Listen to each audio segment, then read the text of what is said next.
கர்த்தருக்குள் மிகவும் பிரியமானவர்களே, அன்பின் ஆண்டவரும் அருமை இரட்சகருமாகிய இயேசு கிறிஸ்துவின் நல்ல நாமத்தினாலே உங்கள் அனைவரையும் அன்போடு வாழ்த்துகிறேன்.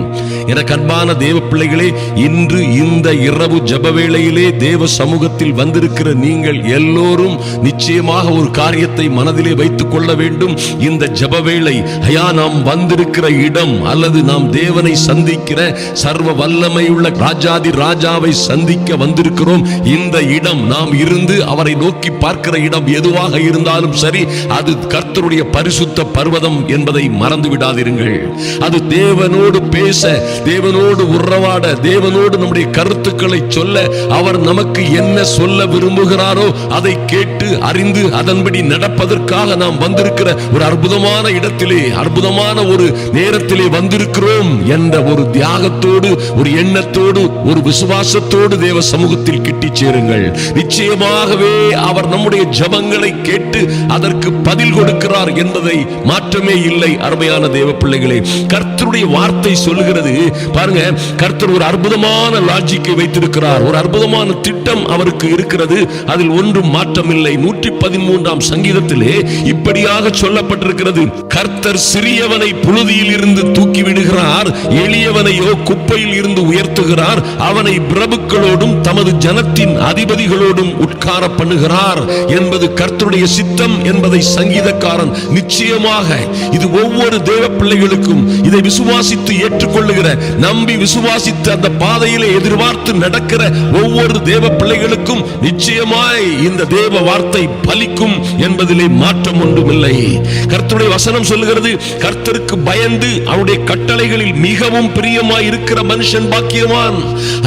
கர்த்தருக்கு பயந்து அவருடைய கட்டளைகளில் மிகவும் மிகவும் பிரியமாய் இருக்கிற மனுஷன் பாக்கியவான். அவருடைய கட்டளைகள் கற்பனைகளின்படி நடக்கும் பொழுது நிச்சயமாய் அவர் சொன்ன வாக்குத்தத்தங்கள், அவரே சொன்ன அற்புதமான தீர்க்க தரிசன வசனங்கள் எல்லாம் உங்கள் வாழ்க்கையிலே, உங்கள் பிள்ளைகளுடைய வாழ்க்கையிலே நிறைவேறும் என்பதிலே எந்த மாற்றமும் இல்லை. 1000 பேர் உங்களுக்கு விரோதமாக நின்று கொக்கரித்தாலும் சரி, 1000 பேர் உங்களுக்கு விரோதமாக நின்று தவறான காரியங்களை, உங்கள் குடும்பம் உருப்படாது, நீங்கள் உருப்பட மாட்டீர்கள், உங்கள் குடும்பம் சாபம் பிடித்தது, அல்லது உங்களுக்கு விரோதமாக மந்திரம் மாந்திரீகம் செய்திருக்கிறார்கள், நீங்கள் இவைகளில் எல்லாம் இருந்து விடுபட முடியவே முடியாது.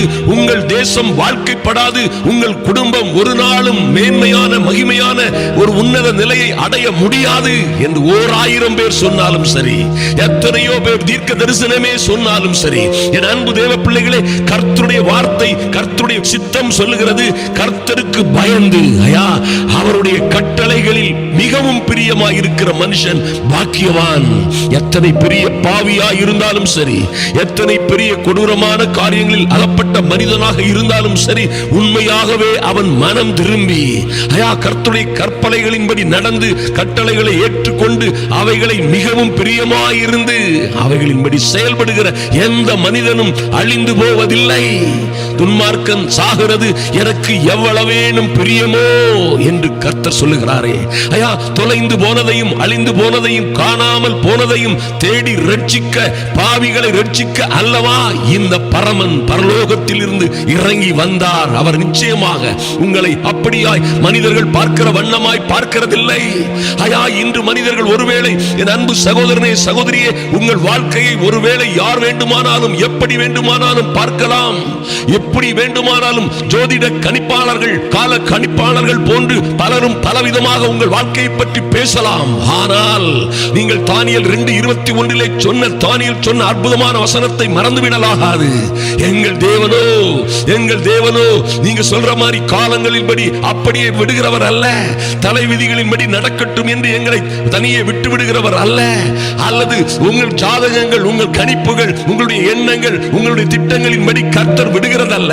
ஒருவேளை என்னுடைய காலமும் சூழ்நிலையும் சீர்கெட்டதாய் மோசமாய் காணப்பட்டாலும் எங்கள் தேவன், எங்களோடு இருக்கிறவர், காலங்களையும் சமயங்களையும் மாற்றுகிற சர்வ வல்லமை உள்ள தேவன் என்று நீங்கள் அழுத்தமாய் சொல்ல வேண்டும். எங்கள் தேவனை ராஜாக்களை தூக்கி எறிந்துவிட்டு புதிய ராஜாக்களை வைக்கிறவர். பூமியின் அதன் நிறைவும் எங்கள் கர்த்தருடையது. சக்கரத்தில் அவரே அதை ஸ்தாபித்தார் என்று நீங்கள் உறுதியாய் கட்டளையிட்டு நிற்க வேண்டும். அன்பு தேவ பிள்ளைகளை நன்றாக கவனியுங்கள். யோபு 36ஆம் அதிகாரத்தை நீங்கள் தியானித்து பார்த்தீர்களானால் நிச்சயமாக ஒரு காரியம் சொல்லப்பட்டிருக்கிறது. 8ஆம் வசனத்திலே இவர்கள் எல்லாம் ஒருவேளை என் அன்பு சகோதர சகோதரிகள் விலங்குகள் போடப்பட்ட உபத்திரவத்தின் கயிறுகளால் கட்டப்பட்டிருந்தாலும் சரி, எத்தனையோ பாடுகள் உபத்திரவங்களிலே நீங்கள் அகப்பட்டிருந்தாலும் சரி, ஐயா விலங்குகள் போடப்பட்ட நிலையிலே என் அன்பு தேவ பிள்ளைகளே, நீங்களோ உங்கள் பிள்ளைகளோ அல்லது உங்களுடைய காரியங்கள், உங்கள் கையின் பிரயாசங்கள், ஊழியங்கள், உங்கள் தொழில், எந்த இடத்திலே நீங்கள் விலங்குகள் போடப்பட்டு கட்டப்பட்டிருக்கிற சூழ்நிலையில் இருப்பது போல இருந்தாலும் சரி, அல்லது உங்கள் பிள்ளைகளுடைய திருமணம் ஒருவேளை அப்படியாய் சுற்றப்பட்டு கட்டப்பட்ட ஒரு சூழ்நிலையில் இருக்கலாம், அல்லது நீங்கள் உங்களுடைய தொழிலை அப்படி ஒரு சூழ்நிலை சூழ்ந்திருக்கலாம். ஆனாலும் உபத்திரவத்தின் கயிறுகளால் கட்டப்பட்டிருந்தாலும் கர்த்தர் என்ன செய்கிறாரா? அவர் உங்களுடைய கிரியைகளையும் மிஞ்சி போன நம்முடைய மீறுதல்களையும் நமக்கு தெரியப்படுத்தி அக்கிரமத்தை விட்டு திரும்பும்படி நம்முடைய செவியை திறந்து கடிந்து கொள்ளுகிறார். அல்லேலூயா. கர்த்தரால் சிட்சிக்கப்படுகிற மனுஷன் பாக்கியவான். அருமையான தேவ பிள்ளைகளே, கர்த்தரால் சிட்சிக்கப்படுகிற ஐயா தகப்பன் அவன் தான் நேசிக்கிற எந்த மகனையும் சிட்சிக்கிறான். தகப்பன் சிட்சிக்கிறது போல கர்த்தர் சில வேளை நம்மை சிட்சித்து நம்மை போதித்து நடத்தும் பொழுது நாம் பாக்கியசாலிகளாக இருக்கிறோம்.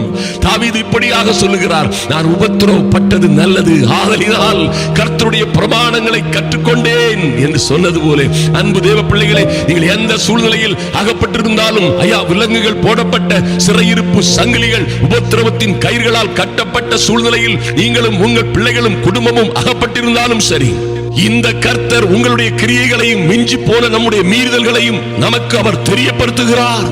அக்கிரமத்தை, நம்முடைய தவறான வழிகளை விட்டு திரும்பும்படி நம்முடைய செவியை திறந்து நம்மை கடிந்து கொள்ளுகிறார். அல்லேலூயா. அப்படி அவர் கடிந்து கொள்ளும் பொழுது நாம் அவருக்கு அடங்கி செவி கொடுத்தோமே ஆனால் தங்கள் நம்முடைய நாட்களை நன்மையாகவும் நம்முடைய வருஷங்களை செல்வ வாழ்வாகவும் போக்குவோம் என்று கர்த்தரை சொல்லுகிறார். அருமையான தேவ பிள்ளைகளே, பாருங்க, உங்க வெற்றி திருப்பு முறை எங்கே ஆரம்பமாகிறது? என் தேவ பிள்ளைகளே, கர்த்தரால் கடிந்து கொள்ளப்படுகிற மனுஷன் பாக்கியவான். கர்த்தரால் சிட்சிக்கப்படுகிற மனுஷன் பாக்கியவான். நிச்சயமாக அவருடைய கற்பனைகளின் கட்டளைகளின்படி மிகவும் அவற்றின் மேல் மிகவும் பிரியமாய் இருக்கிற மனுஷி பாக்கியவான்கள். ஐயா, இப்படி எல்லாம் அவருடைய கற்பனைகளை கேட்டா என்ன நடக்கும்? 7ஆம் வசனத்திலே கர்த்தர் சொல்கிறார், கர்த்தர் தம்முடைய கண்களை, ஓ glory, ஹalleluya, கர்த்தர் தம்முடைய கண்களை, நீதிமான்களை, அவருடைய பிள்ளைகளை விட்டு விலக்காமல், அன்பு தேவ பிள்ளைகளே, உங்களை விட்டு அவர் தம்முடைய கண்களை விலக்குவதே இல்லை. உங்கள் பிள்ளைகளை விட்டு, உங்கள் குடும்பங்களை விட்டு அவர் தம்முடைய கண்களை விலக்குவதே இல்லை. விலக்காமல் இப்படியாய் உங்களை போதித்து போதித்து போதித்து நடத்தும் பொழுது, ஐயா, நடத்தி உங்களை நீங்கள் அவை செவியை திறக்கிறார். நீங்கள் அவற்றை கேட்டு அதன்படி நடந்து கீழ்ப்படியும் பொழுது உங்களை ராஜாக்களோட சிங்காசனத்தில் ஏறவும், உங்களையும் உங்கள் பிள்ளைகளையும் ராஜாக்களோட சிங்காசனத்தில் ஏறவும், உயர்ந்த ஸ்தலத்தில் என்றென்றைக்கும் உட்கார்ந்திருக்கவும் செய்கிறார். அல்லேலூயா. செய்வார் அல்ல, செய்கிறார். அது காலகாலமாய் கர்த்தர் இப்படியாய் அவருக்கு பயந்த பிள்ளைகளுக்கு, அவருடைய நீதியின்படி நடக்க மிகவும் பிரியமாய் இருக்கிற பிள்ளைகளுக்கு செய்கிறார் என்பதிலே மாற்றமே இல்லை. நன்றாக கருத்தில் கொள்ளுங்கள். கர்த்தர் தம்முடைய கண்களை, ஐயா, என்னை விட்டு விலக்காமல், உங்களை விட்டு விலக்காமல், என் அன்பு சகோதர சகோதரிகளே, உங்களையும் உங்கள் பிள்ளைகளையும் ராஜாக்களோட சிங்காசனத்தில் ஏறவும், உயர்ந்த ஸ்தலத்திலே நீங்கள் என்றென்றைக்கும் உட்கார்ந்திருக்கவும் செய்கிறார், செய்வார் என்பதிலே மாற்றமே இல்லை. எத்தனை பேறு பெற்ற ஜனங்கள் நீங்கள் பாருங்கள். எத்தனை உபத்திரவங்களில் இருந்தாலும் சரி, உபத்திரவத்தின் கயிர்களால் கட்டப்பட்டிருந்தாலும் சரி, ஐயா, என் வாழ்க்கையிலே இது நடக்கவில்லை, அது நடக்கவில்லை, என் வாழ்க்கை முழுவதும் ஒருவேளை வீணாய் போய்விட்டது போல் தெரிகிறது, ஐயா, எனக்கு உதவி செய்வார் யாரும் இல்லை, சகாயம் செய்வார் எவரும் இல்லை என்று நீங்கள் கலங்கிக் கொண்டிருக்கலாம். என் அன்பு தேவ பிள்ளைகளே, நிச்சயமாக கர்த்தர் சொல்லுகிறார், நிச்சயமாக கர்த்தர் இவைகள் எல்லாவற்றிலும் இருந்து உங்களை விடுவித்து எல்லா பிரச்சனைகள் உபத்திரவங்களிலும் இருந்து உங்களை பாதுகாத்து உங்களை ராஜாக்களோடும் அதிபதிகளோடும் உட்கார வைப்பார். ஒருவேளை நீங்கள் சிறியவனாய் புழுதியில் இருந்தாலும் சரி, எளியவனாய் குப்பையில் இருந்தாலும் சரி, அங்கே இருந்து உங்களை எடுத்து தூக்கி உங்கள் செவிகளை திறந்து உங்களுக்கு கொடுக்க வேண்டிய கற்பனைகளை, கட்டளைகளை, உங்களுக்கு கற்பிக்க வேண்டிய காரியங்களை கற்பித்து, ஐயா, நீங்கள் அடங்கி செவி கொடுத்தீர்களே ஆனால் நிச்சயமாக உங்கள் நாட்களை நன்மையாகவும் உங்கள் வருஷங்களை செல்வ வாழ்வாகவும் போக்குவீர்கள் என்பதிலே மாற்ற மாற்றம் இல்லை. இது தேவ கட்டளை, தேவ சத்தியம், தேவ நியதி. அருமையான தேவ பிள்ளைகளே, நீங்கள் நிச்சயமாய் வாழ்ந்து சிறந்திருப்பீர்கள். கர்த்தர் உங்களை ஆசீர்வதிப்பார். நாம் இப்பொழுது ஜெபிப்போம். எங்கள் அன்பின் பரலோக பிதாவே, உம்மை நன்றியோடு நோக்கி பார்க்கிறோம் சுவாமி. எங்கள் இரக்கமுள்ள தேவனே, ஐயா, இந்த இரவு ஜெப வேளையிலே தேவ சமூகத்தில் வந்திருக்கிற என் அன்பு தேவ பிள்ளைகள், சகோதர சகோதரிகள் ஒவ்வொருவருக்காகவும் ஜெபிக்கிறோம் ராஜா. நன்றி செலுத்துகிறோம் ஐயா. ஐயா, இந்த இரவு வேளையிலும் நடுஜாம வேளைகளிலும் உம்முடைய கற்பனைகளில் மிகவும் பிரியமாய் இருக்கிற என் அன்பு சகோதர சகோதரிகளோடு உம்மை நோக்கி பார்க்கிறோம். உம்முடைய கிருபாசன தண்டையிலே வருகிறோம் சுவாமி. உம்முடைய கட்டளைகளில் கற்பனைகளில் மிகவும் பிரியமாய் இருக்கிறவர்கள் பாக்கியவான்கள் என்று நீங்க சொன்ன வார்த்தைகளின்படியே இவர்கள் பாக்கியவான்களாய் வாழும்படியாய் ஐயா, இவர்கள் எந்த விலங்குகள் போடப்பட்டு எங்கே அடைபட்டு அடக்கப்பட்டு ஒடுக்கப்பட்டு இருந்தாலும் சரி, எந்த உபத்திரவத்தின் கயிர்களால் இவர்கள் கட்டப்பட்டிருந்தாலும் சரி, இவர்கள் பிள்ளைகளும் இன்றே இந்த இரவு ஜெப வேளையிலே எல்லா உபத்திரவத்தின் கட்டுகளும் அவிழ்க்கப்படும்படியாய், எல்லா விலங்குகளும் தன்னாலே விழுந்து நொறிந்து போகும்படியாய் ஜெபிக்கிறோம் இயேசுவின் நாமத்தினாலே.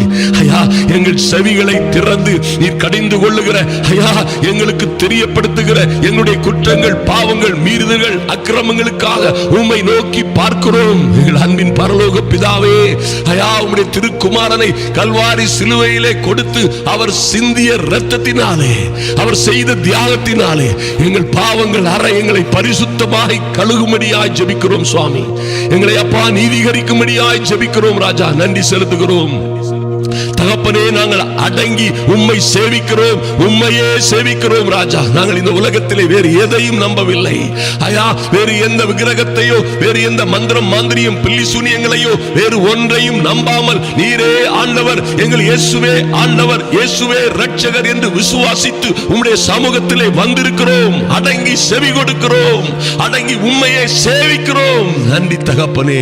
ஐயா, எங்களுடைய மதில்கள் எல்லாம் உம்முடைய கண் முன்னே இருக்கிறது. எங்களுடைய பிள்ளைகள் கையின் பிரயாசங்கள், எங்கள் வாழ்க்கையெல்லாம் உம்முடைய கண் முன்னே இருப்பதற்காக நன்றி செலுத்துகிறோம். நன்றி செலுத்துகிறோம் ராஜா. ஐயா, எங்களையும் எங்கள் பிள்ளைகளையும் நீர் உள்ளம் கையிலே வரைந்து வைத்தல்லவா பாதுகாக்கிறீர். அந்த நல்ல கிருபைக்காக நன்றி செலுத்துகிறோம். தொடர்ந்து பாதுகாக்கும்படியாய் எங்கள் பிள்ளைகளை, எங்கெங்கோ இருக்கிற எங்கள் பிள்ளைகளை விட்டு உம்முடைய கண்களை விலக்காமல், ஆமென் ஆண்டவரே, கண்களை விலக்காமல் பாதுகாக்கும்படியாய் பத்திரமாய் அவர்களை ஐயா, எந்த வேலைகளில், எந்த காரியங்களில் அவர்கள் முன்னிற்க வேண்டும், எதை செய்ய வேண்டும், எதை செய்யக்கூடாது என்று பரிசுத்த ஆவியானவரே அவர்களை நடத்தும்படியாய் ஜெபிக்கிறோம் ராஜா. நன்றி செலுத்துகிறோம். எங்கே எல்லாம் எங்கள் பிள்ளைகள் அகப்பட்டிருக்கிறார்களோ, எங்கே சிக்கல் சிரமங்களிலே உபத்திரவத்தின் கயிறுகளிலே அகப்பட்டு சிக்குண்டிருக்கிறார்களோ, என் தேவனாகி கர்த்தர் அவர்களை விடுவித்து ஐயா, ராஜாக்களோட சிங்காசனத்தில் அவர்கள் ஏறவும், உயர்ந்த ஸ்தலத்தில் என்றென்றைக்கும் அவர்கள் உட்கார்ந்திருக்கவும் செய்வார் என்று எழுதப்பட்டிருக்கிறபடியே என் பிள்ளைகளுடைய வாழ்க்கையிலே அது நடக்கும்படியாய், பலிக்கும்படியாய் இயேசு கிறிஸ்துவின் நல்ல நாமத்தினாலே ஜெபிக்கிறோம். எங்கள் அன்பின் பரலோக பிதாவே, நன்றி செலுத்துகிறோம் ராஜா. நீர் அப்படியே செய்கிற நல்ல தேவ, உமக்கு நன்றி செலுத்துகிறோம் சுவாமி. இப்பொழுதும் தேவ சமூகத்திலே இரவு வேளையிலே வந்திருக்கிற பிள்ளைகள் ஒருவரும் வெட்கப்பட்டு போகாதபடி இன்று ஒரு அற்புதமான ஆரம்பம் தொடங்கட்டும் ஐயா. உமக்கு அடங்கி சேவிக்கிற, உம்மையே சேவிக்கிற, உம்முடைய கற்பனைகளில் கட்டளைகளில் மிகவும் பிரியமாய் இருக்கிற பிள்ளைகளுக்கு இன்று ஒரு திருப்புமுனை, குப்பையில் இருந்து நீர் அவர்களை எடுத்து ஒரு நல்ல திருப்புமுனையான வாழ்க்கைக்கு, ஹையர் லெவலான வாழ்க்கைக்கு கொண்டு செல்லுகிறீர். நன்றி செலுத்துகிறோம் சுவாமி. புழுதியில் இருக்கிறவர்கள் சிறியவர்கள் போன்று காணப்படுகிறவர்களுக்கு இன்று ஒரு மாற்றம் உண்டாகிறதுக்காக நன்றி செலுத்துகிறோம். கர்த்தர் அப்படியே செய்கிற நல்ல கிருபைக்காக நன்றி செலுத்துகிறோம். இந்த மாற்றம் இன்று இரவே தொடங்கட்டும் ராஜா. எங்களை முற்றிலுமாய் தாழ்த்தி உங்க சமூகத்திலே ஒப்புக் கொடுக்கிறோம்.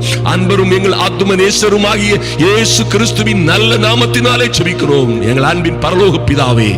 ஆமென், ஆமென், அல்லேலூயா. என் அன்பு சகோதர சகோதரிகளே, நிச்சயமாய் நீங்கள் பேறு பெற்றவர்கள். நிச்சயமாய் நீங்கள் எந்த சூழ்நிலையில் இருந்தாலும் சரி, எத்தனை விலங்குகள் கயிறுகள் போடப்பட்டு கட்டப்பட்டிருந்தாலும் சரி, எங்கே புழுதியில் கிடப்பது போல நீங்களும் உங்கள் பிள்ளைகளும் ஒருவேளை குப்பையில் கிடப்பது போன்ற சூழ்நிலையில் இருந்தாலும் சரி, நிச்சயமாய் ஐயா, நிச்சயமாய் உங்களை ராஜாக்களோட சிங்காசனத்தில் ஏறவும், உயர்ந்த ஸ்தலத்தில் என்றென்றைக்கும் உட்கார்ந்திருக்கவும் அவர் செய்கிறார், செய்வார். அதிலே மாற்றமே இல்லை.